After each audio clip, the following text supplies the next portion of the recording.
if you're not already burnt out, you will be burnt out, and your body will find the most inopportune time to make sure that you get the rest that it needs.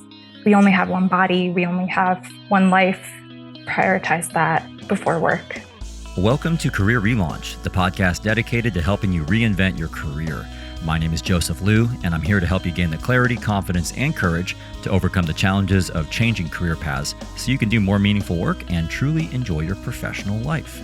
In each episode, I feature people who have decided to step off the beaten path to reinvent their careers and do work they find more fulfilling. We talk through their unique personal stories, the challenges they overcame, and the lessons they learned to help you understand what it takes to relaunch your own career. Today, my guest is going to share her story of relaunching her career as a tax consultant to a data scientist. We're going to talk about the impact your health can have on your career and how to manage the challenges of going into a brand new field with a non-traditional background. Afterwards, I'll talk about the importance of taking care of yourself and not feeling like you have to be hustling all the time. Today, I'm speaking with Erika Russi, who's currently a data scientist at IBM after completing a 4-month data science boot camp at the Flatiron School. Previously, she worked as a tax associate for PricewaterhouseCoopers with responsibilities that included mergers and acquisitions transaction cost analysis, and as a fund accountant for Credit Suisse, where, amongst other things, she developed accounting enhancements for IT teams. Her family's originally from Colombia, and these days, in her spare time, she loves going on walks with her recently adopted senior dog, Marmee.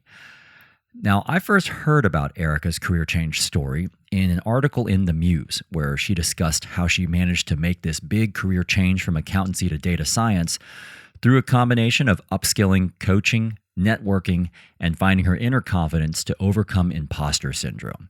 So I really wanted to get someone like her onto the show.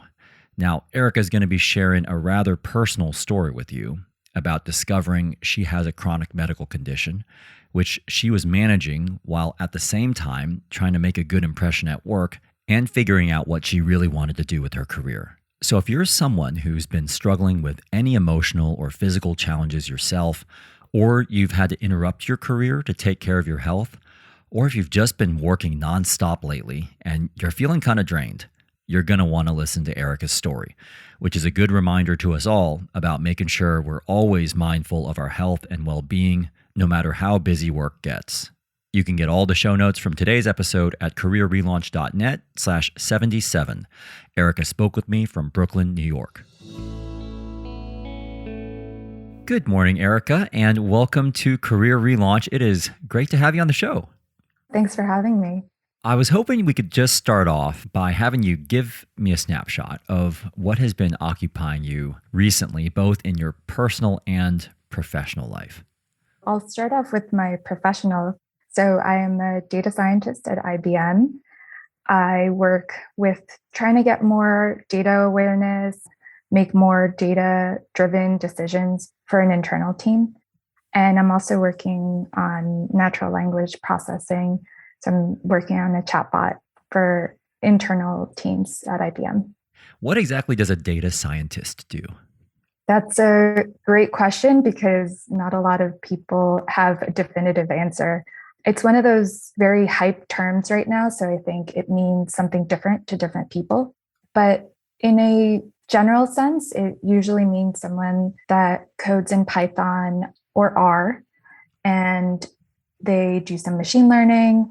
They also could be doing some dashboards, be putting dashboards together, be involved in data pipelines. So we talk a lot about big data, and that just means someone that's able to get a handle on these giant streams of data to really understand what's going on, to be able to detect patterns, to help people make decisions. Very interesting. Well, I do want to get into how you ended up getting into this path, but I think be very interested in also just hearing what's been occupying you just on the personal side of things outside of work. It's a little tough to share just because I am such a private person, but I do think it is my responsibility to share.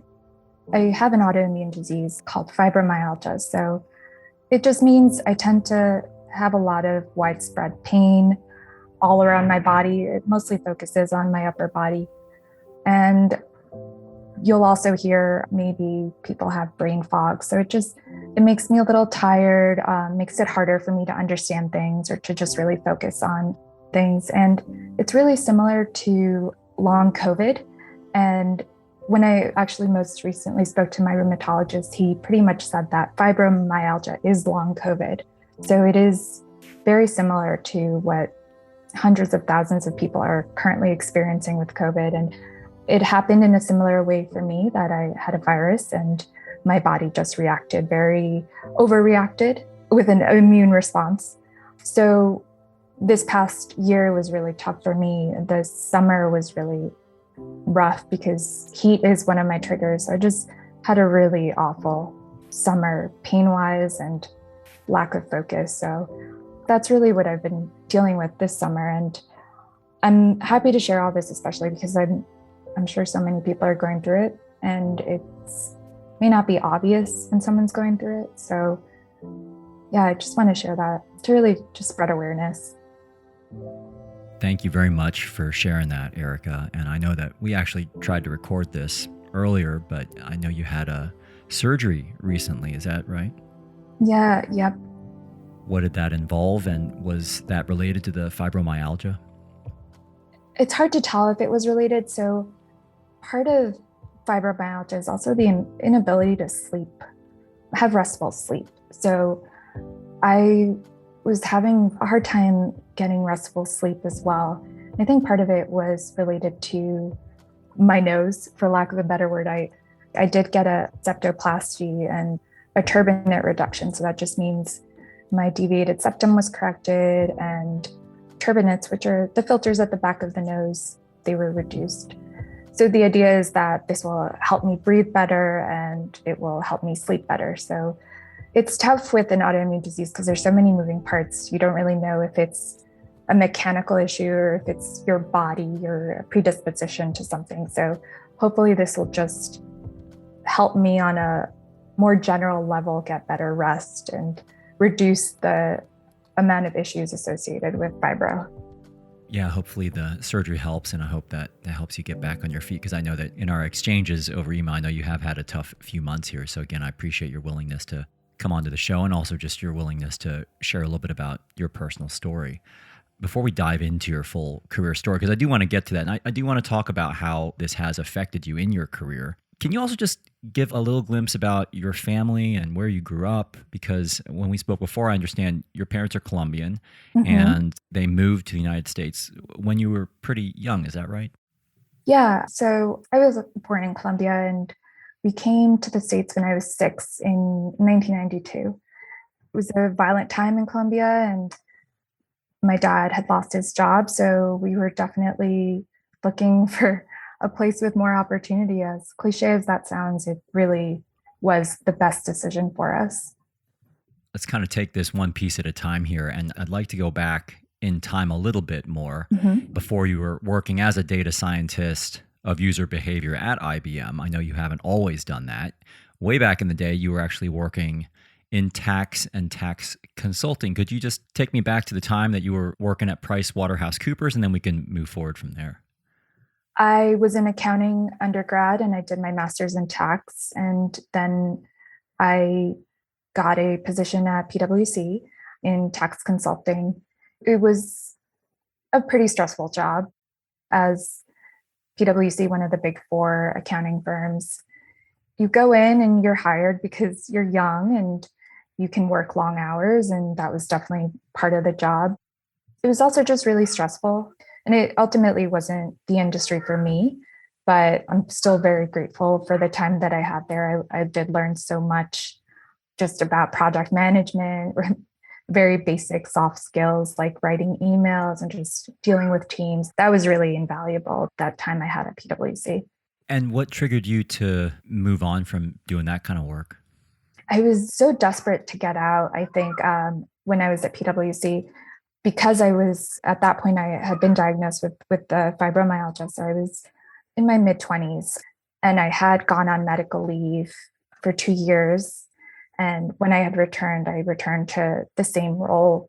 It was just really hard to manage that kind of job with what was going on with me personally, with my health situation, but also I ultimately just was really unhappy in that role. So I was looking for a job in accounting. It didn't really matter if it was in tax or otherwise. And I got a job at Credit Suisse as an accountant, non-tax accountant. And that's how I transitioned there. Okay. Now you mentioned the medical leave. So this was the time when you heard the diagnosis of fibromyalgia. Is that right? Yep. Yeah, it was 23. Yep. I see. And can you just take me back to the moment when you heard that news? What ran through your head after you heard that? To a certain extent, relief, because I definitely felt like it was a little crazy. I was so young to be so sick and bedridden, really, at that point. This was, like I said, I was working really long hours. It was really stressful. And then on the weekends, I would just sleep the entire time. And I couldn't really figure out what was wrong with me. I was in a lot of pain, and just work was really, really hard for me. And I just assumed it was related to work. I just assumed I was just really burnt out. But I went to the doctor just to make sure that maybe it was something else. Maybe I had Lyme disease. There were so many different things it could be. And we ran through a bunch of tests, pretty much just trying to exclude everything else, like celiac disease or diabetes or arthritis. So when I got that diagnosis, it was a relief in the sense that I knew it wasn't in my head. And there were a few things I could do. It's not a curable thing, but at least now I had something that I could Google, or I could figure out what the next steps were. I'm just trying to imagine, because you were on medical leave for a couple years. Is that right? Yeah, for 2 years. For 2 years. And during those 2 years, you go from working in I'm going to imagine, quite an intense nonstop role at PwC. You're working professional, white collar, going to the office every day, and then you're on medical leave for 2 years. What was that like, and how did your perspectives evolve during this time about life and also work? Yeah, on the one hand, it was something I needed just to take a step back, because I didn't know what was going on with my body. I knew I had fibromyalgia, but at the same time, I felt like I had no control of what was going on. I couldn't really manage it. Like I said, work was always really tough. And even there was a point where I tried to cut down my hours, but it still felt like the pressure to work longer hours. Even if I was signed up for 6, I would still work 8 hours. And, I had simultaneous carpal tunnel syndrome at this time too. So I was wearing these ergonomic gloves and I had golfer's elbow too. So I would wear straps on my elbows. It felt so much more extreme for such a potentially simple disease. It felt really straightforward that I had fibromyalgia, but it just felt like the symptoms just kept getting worse. And of course they did. I was not taking rest. I was really stressed out. I wasn't really addressing the issues. So the medical leave just gave me the time to address everything I needed to address. And the issues with my elbow, my diet, the lack of stress, it just gave me the time to really figure out what I needed. Physical therapy too. I would go to physical therapy a lot. So it really was just the moment to try to figure out a strategy for what I was going to do when I needed to inevitably return to work. The other thing that I'm wondering about here is, because I know there was a period of time before you went out on medical leave. Sounds like you got a little bit of space to reflect and, I guess, recover from what was going on. Yeah, absolutely. But before you went on medical leave, you were also experiencing a lot of these things, I'm guessing, in the workplace. What was that like? Did people notice? Yeah, absolutely. It was really tough, especially in that environment. You're expected to be at 100% at all times. And if you're not at 100%, then you shouldn't be there, was, I think, the unspoken rule. There were some people my colleagues that were really honest with me, and really, in hindsight, I do appreciate it. And they said that you got diagnosed with this. That sucks, but it's just going to get worse as you get older. You really need to, if you're going to make it, you really need to push through now, because you're young. You have the ability to do that now. You won't have the ability to do that later. So you just got to put your head down and just go through it, which at the time was really hard to hear, especially it felt like I had no mentorship to really just help me through that. I had no guidance. It was tough. I think people expected kind of the push through mentality, and that ultimately wasn't something I could do. So I did have to go on medical leave. I want to shift gears here a little bit because I know that you went on medical leave. It sounds like that's what you very much needed at that moment in your life. What happened next for you? I know you mentioned you went over to Credit Suisse. And what was the experience of going back into a role in accountancy post medical leave, post finding out that you have this autoimmune disease? After medical leave, I did return to my role at PwC for another 2 years. So I was able to better manage, I'd say at that point, what was going on. But like I said, that role was not for me, and I was really desperate to get out. So I think the first job offer I got, I left and I went to Credit Suisse, which was a lot less stressful an experience. It was a more straightforward accounting role. I wasn't doing tax consulting or dealing with clients or consulting projects. So it was just a fund accounting. So we were looking at funds managed by Credit Suisse, and we would do the accounting for that. So I'm just trying to imagine, Erika, what it must have been like to get this diagnosis, to have to take a significant chunk of time off from work to basically take care of yourself and to recover. You roll back into the office and you're back at your laptop and you're back doing accountancy work. Was that surreal at all for you to go from the medical leave back into your day job and being back in the office and back into the routine? What was that like for you? Like, did that feel weird at all in any way to you? Yeah, I know what you mean. I think the surrealism of it was kind of overshadowed by the need for a routine and the need to feel like I was contributing something. The good thing about my fibromyalgia, and especially having it so young, was it made me so appreciative of so many things like basic healthcare and the importance of rest and sleeping and good diet. So it kept things in perspective for me. I knew I wasn't having a life or death job like people in the medical industry, for example. Right. So if anyone ever stressed out, or if anyone ever yelled or maybe crossed the line over something really dumb at work, it always felt really unnecessary. Yeah. And that was always really helpful to know that at the end of the day, none of this really matters. This is all just numbers. No one's going to die. We're not performing life-saving surgery. So it was great, but I think I needed work again, especially after my medical leave, just to feel like I was doing something, like I was contributing to a larger need or a larger project. That was really lacking when I was on medical leave, just constantly focused on what was wrong with me instead of distracting myself with work, which was so important as well. Yeah, I mean, just going back to the keeping things in perspective, it just made me think of one of my first corporate jobs where I was working at the Clorox company and I was working on the Glad business. I was working on the marketing team, and my job was basically to drive demand for Glad trash bags in the market. And I remember one of my first managers, her name was Linda Lurie, and when I first started there, she said, just remember, there are no trash bag emergencies here.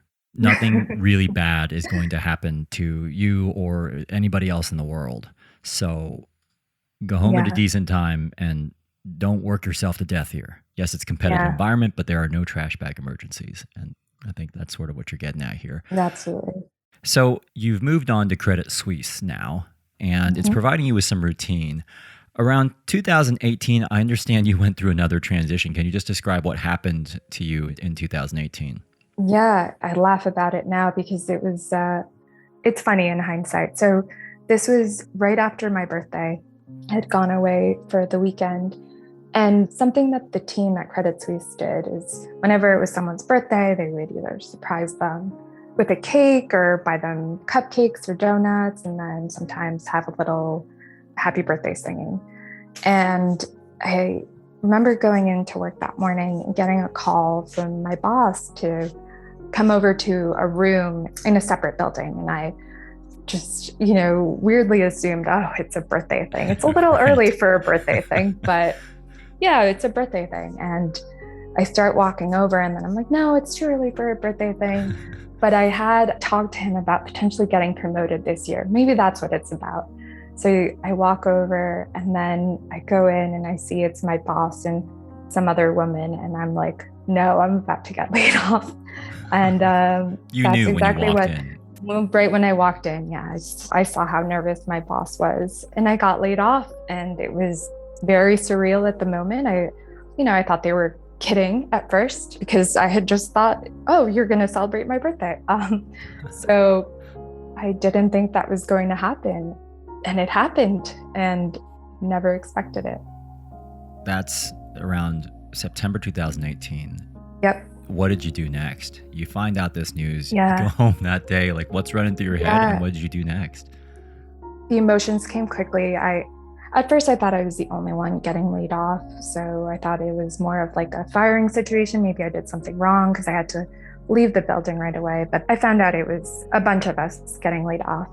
And the first week, I just went through it, let myself experience these emotions. And I really was expecting my boss at the time, who I was really close with, I was expecting him to reach out and say something like, it was great working with you, or I'm sorry this happened. He never did, actually, but I dealt with that first. And then after that, luckily I have a very supportive husband who just said, do what you got to do, either look for another job, take the time you need. And ultimately what I decided was, so my plan the whole time was to continue taking Python courses. I had started taking a Python course online on Coursera. Is it programming language? Yep, programming language, yeah. And I really loved it. And so I wanted to continue doing that. And I said, okay, well, I got a little severance. Maybe I can do this full time with a lot more accountability, that I need to complete classes and I'm paying for classes. So it would be good to just take a boot camp style. And that was in September. And by October, I was starting a data science boot camp with a focus not only on Python, but on overall data science. And that's how I started a boot camp. Okay. And this was at the Flatiron School. Yep. Is that right? Okay. At this point, are you thinking about trying to land a job that requires Python programming skills? The amount of time was so short. I didn't even know what I was expecting. I just knew that I wanted to do some Python programming, and I was just going to do this boot camp. Maybe I'd go back into accounting and just have a new set of skills under my belt, and that would be that. And I would just continue in accounting. I did not think that I was actually going to become a data scientist. I figured I would just learn data science, but probably wasn't for me, because to be a data scientist, you need to be a genius. You need to know so much math. And It didn't cross my mind until the very end of the program that, oh, I'm actually going to be a data scientist now. When we spoke before, you mentioned to me just how you found your job. Could you just take me through how in the world do you go from being an accountant to then going on medical leave, coming back, going to another accountancy role? I'm imagining that you're quite seemingly potentially siloed in this accountancy world. How do you then make the transition from that into finding a job as a data scientist? It really felt unreal, but looking back on it, it does make sense. So how I found the IBM role is one of my classmates in the boot camp, she got a role at IBM working for their internal search team. And part of her larger department, they were also looking for data scientists, and she referred me, and it was one of a couple of classmates that she referred. And I landed the job. I was more amazed than anyone. I really didn't think that was going to happen, but I mentioned that in hindsight, it makes a lot of sense. And I do think that the skills that I developed everywhere else, whether it's just basic Excel, basic presentation, basic working with a team, these were skills that some of my classmates straight out of college really didn't have. So I was able to use those skills as an asset, really, when I was interviewing. And to this day, I think it's amazing to me how much more I use my soft skills than the technical skills that I'm constantly developing. I leverage soft skills all the time. So it makes sense looking back on it that I was able to do that. Was there anything in particular that you learned about the job market since you were able to successfully and very almost suddenly land this job in such a distant, different area from what you were doing before? What did you learn about the job market and how it works? Not to sound repetitive, but I think that that was really the biggest takeaway, that I'm competing with data science PhDs and people that are recent graduates, masters in applied math, et cetera. These are highly technical people. I can't compete with them on a technical level. It's just 4 months at a boot camp is not going to cut it compared to the potential decade of work that they've done in this field. So I don't compete in that sense. I compete by using everything else I learned at my other jobs. And it really is harder to teach soft skills to someone than it is to teach technical skills. So I use that to my advantage. I knew that it's, if you're a manager, a data science, machine learning, engineering manager, you don't want to have to teach someone how to write an email or how to make a presentation or how to filter down relevant information when you're making a presentation to a higher up. So I knew that I had those skills, and that's really what I showcased when I was interviewing. The last thing I was hoping to talk with you about before we wrap up with some of your learnings is just what you're focused on right now at IBM. What exactly is it that you do at IBM as a data scientist? I know you mentioned the chat box before, machine learning. Can you just tell me a little bit more about your day-to-day job these days? Sure. So I can't mention too much of the technical stuff because we are an internal facing team. One of my favorite parts of the job is really trying to distill machine learning or data science into really just straightforward concepts.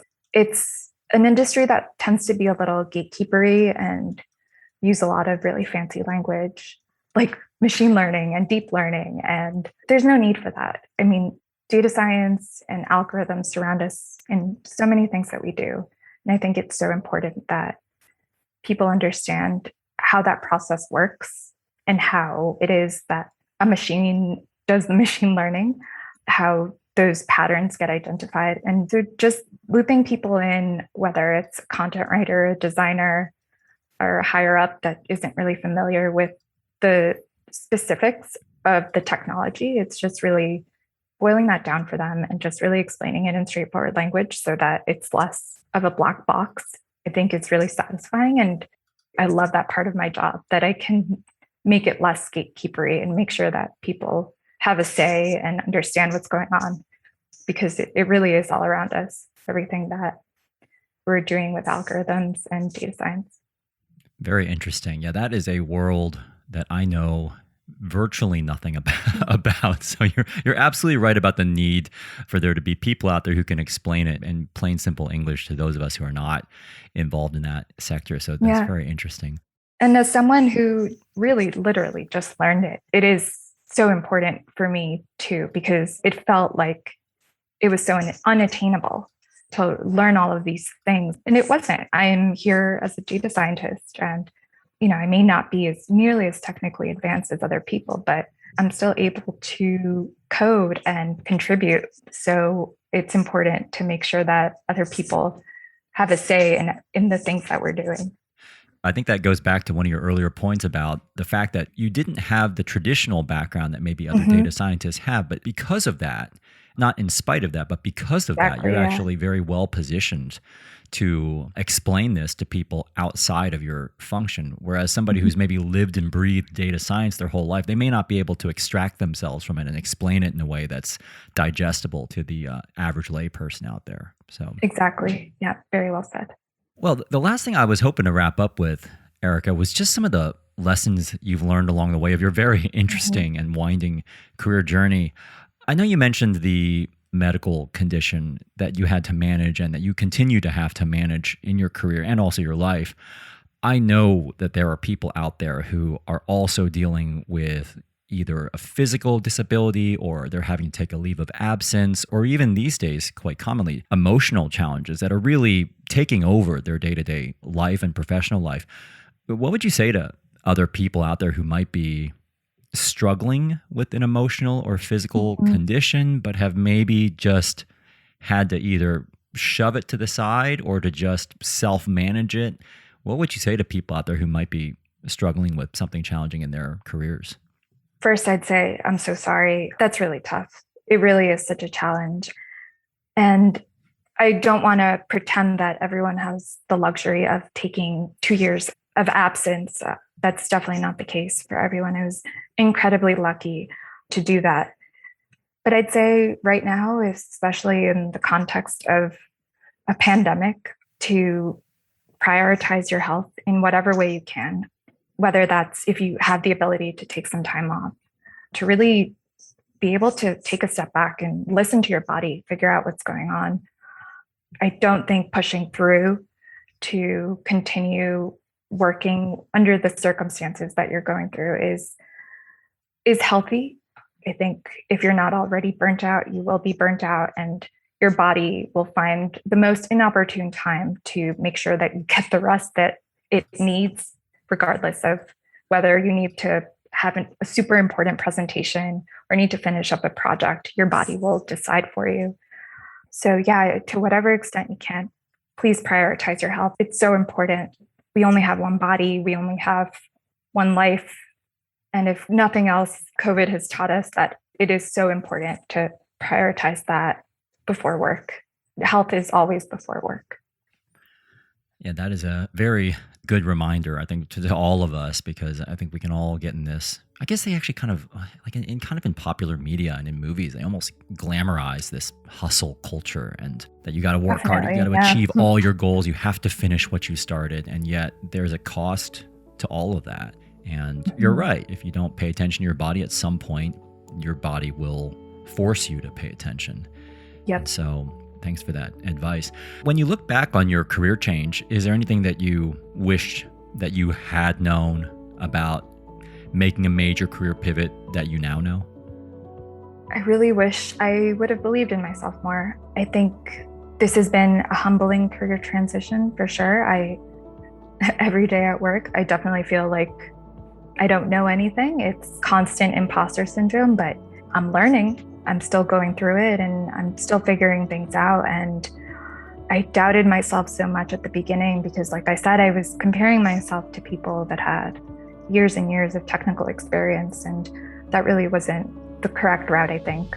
And it is the most rewarding thing to be able to go from, oh, wow, I don't know anything, this is an entirely new topic and subject, to being able to code just a little bit in it and then finally really understanding the concept. It's the most rewarding experience to go from novice to not expert, but less of a novice. So it has been the best part. And having been through this career change, what's one thing that you've learned about yourself?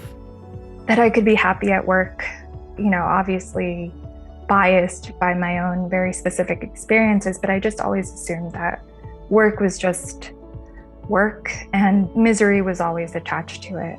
But you weren't really ever going to enjoy work because work was really just for a paycheck. But the fact that I really love what I do, that I'm constantly learning, is such a blessing. And I really never thought that that would be the case.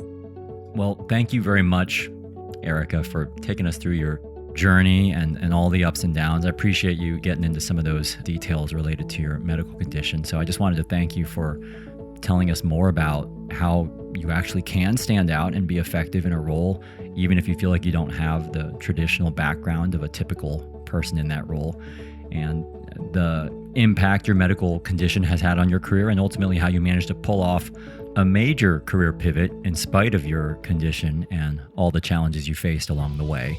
And I hope you bounce back from your surgery and continue to make a full recovery, and also continue to manage your condition the best you can. Thanks again for coming onto the show. Thank you so much. Yeah, it was my absolute pleasure. Thank you, Joseph. So I hope you heard some useful insights from Erika about the importance of prioritizing your health, the upside of having a non-traditional background, and how important soft skills are when you're making a transition. Now it's time to wrap up with today's Mental Fuel, where I'm going to describe my own tendency to push myself too much and why hearing Erika's story actually led me to slow down a bit myself.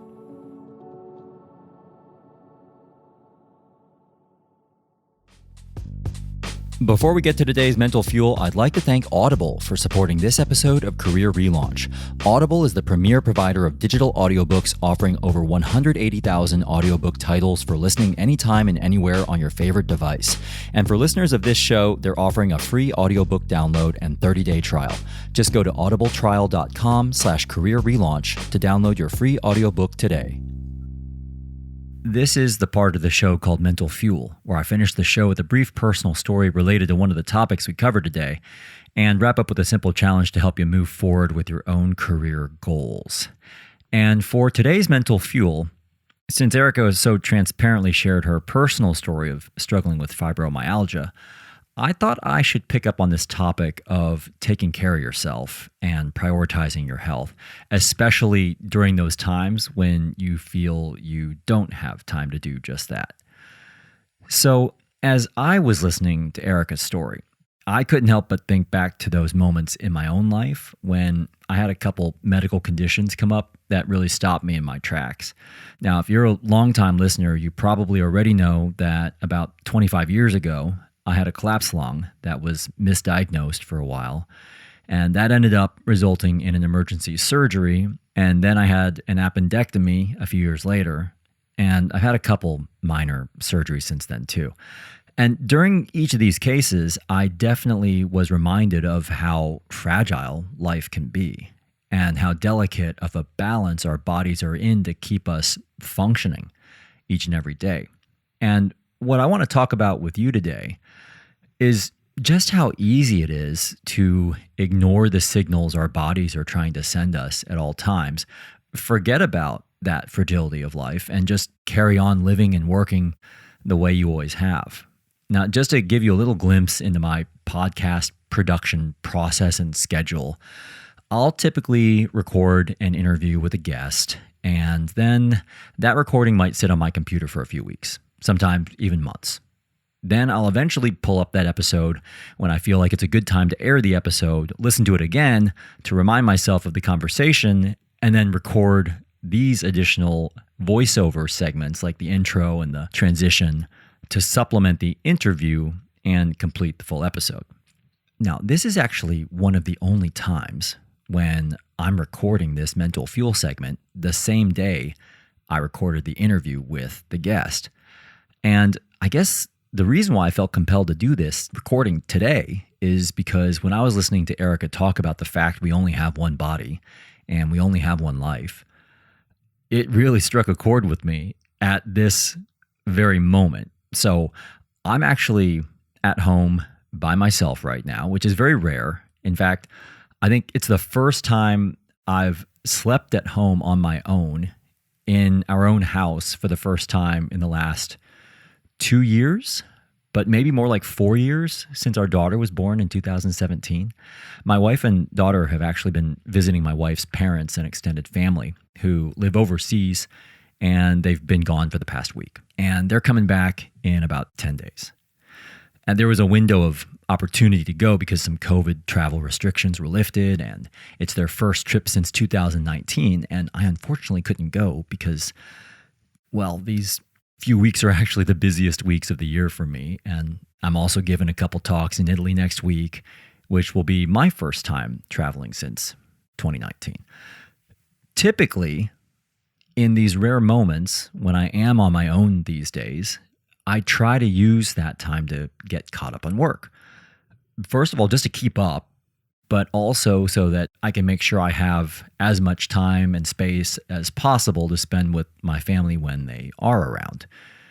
What that's meant for me is that for the past week, while they've been away, I've been working pretty hard. And when I say hard, I mean that I've actually been working something like 16 to 18 hour days for the past week, nonstop, every single day, which is not my typical schedule. Now, in case you're wondering why, since early September, I've been going a little nonstop. I've given something like 50 talks for clients during the past 7 weeks. Some are in person, some are webinars, other are these hybrid sessions where I'm speaking to audiences both in person and remotely at the same time, which is kind of complex. And each of those talks can go anywhere from 1 hour to 3 hours. So there's the time and energy involved with giving the talks, and then there's the time and energy I spend preparing those talks. And I'm giving another 20 or so talks between now and the end of the next month. Now, don't get me wrong, I'm not complaining. This is my business, and I do enjoy public speaking, but I'm a little tired right now. And my wife will tell you, I am not very good at slowing down, even when my body is trying to tell me I need to. Now, I feel fine right now, and at the same time, I guess Erika reminded me that we all have to pace ourselves, me included, and I'm not very good at that. I tend to push myself rather than pace myself, and I think it's important to just remember that, as Erika mentioned, you got to take care of yourself first. Now, if you're anything like me, you probably pride yourself on being able to dig deep, work hard, and make things happen in your life through sheer grit, determination, and hard work. Especially during the past couple years in the midst of the pandemic, that work ethic you have may have actually gotten you through some of these uncertain times in the way that you wanted to. But Erika has reminded us all that we can't keep pushing ourselves like this. You can't keep pushing your body or pushing your brain nonstop. You can't assume that your body can just keep taking it. At some point, it may force you to slow down, and you may not like the way that it does this. Now, you might think your body can handle it, but we all have our limits, and this will catch up to you. Maybe not immediately, but eventually. And the same thing's probably going to happen to me. So let's all try to slow down if we can. I've also been reminded today that I need to do the same. In the long run, I think all of our bodies and minds will thank us for it. This takes me to a quote from Jim Rohn: "Take care of your body. It's the only place you have to live." So my challenge to you this week is simple, but not easy. And I know it's not easy because I can't seem to do it myself, but I'm going to try, and I hope you do too. Let's all try, in spite of how busy we are or how busy we think we are, to not drop the ball on any major commitments. You know, if you got that big presentation, you got to get that done. But to try and find a way to just go to bed a little earlier tonight, even if it's just 15 minutes earlier, and to try to keep to that schedule this week, and just see how you feel, and to see what impact it actually has on your work. And I'm as guilty as anyone on skimping on sleep. So I'm going to commit to doing this with you, like tonight, like right now, because it's coming up to midnight here. But before I go, I did want to share this message from Eloise in the UK, who's made a major career change herself and wanted to share a lesson she's learned along the way with other career changers out there who may be wondering how to make use of your past experiences and skills when you're entering a totally unrelated field. Hey Joseph, so I have a story of career transformation or career change. I transitioned from a career in corporate law, which I had studied at university for, to a career as an entrepreneur, so starting my own businesses during the pandemic. And the biggest thing I learned along the way was that actually your skill set is always building over time. So it's not necessarily the case that you leave one job and then all of those skills are just wasted, or, it was pointless doing all of that work and it's just all gone to waste. I think instead you're always building up this really resilient, adaptable skill set that you can take with you from career to career. So I would encourage people thinking about a career transition to think of it more as a series of steps you're building towards a more holistic skill set rather than, building up experience in one industry and then leaving and none of that being useful. So I hope that was helpful. Thanks. Well, thanks so much, Eloise, for sharing your thoughts on this topic that we actually touched on today with Erika too, when she was describing the feeling of being a bit of an outlier when she joined IBM.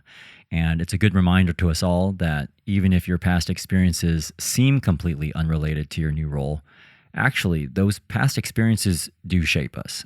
They shape how we think about the world and how we approach our work. And it's hard to imagine how you would be the person you are today without those very experiences from the past. If you feel like sharing your own story of career change or advice for others on the show, or if you just want to let me know what impact your new sleep routine has on you, I'd welcome you leaving me a message at careerrelaunch.net/77, where you can learn more about Erika, the Flatiron School she referenced, and also get in touch with her. Again, that's careerrelaunch.net/77. Thanks so much for listening to Career Relaunch, and a very special thanks to Erika Russi for sharing her personal and professional story with us today from Brooklyn. I'm sure everyone in the Career Relaunch listener community will join me in wishing you a full recovery from your surgery and all the best in your career there at IBM. This episode was mixed by Liam McKenzie. Our music was curated by Jonathan Rinaldi-Pohl, and the Career Relaunch theme song was written and performed by Electrocardiogram. I'm Joseph Liu, and I'll talk to you next time.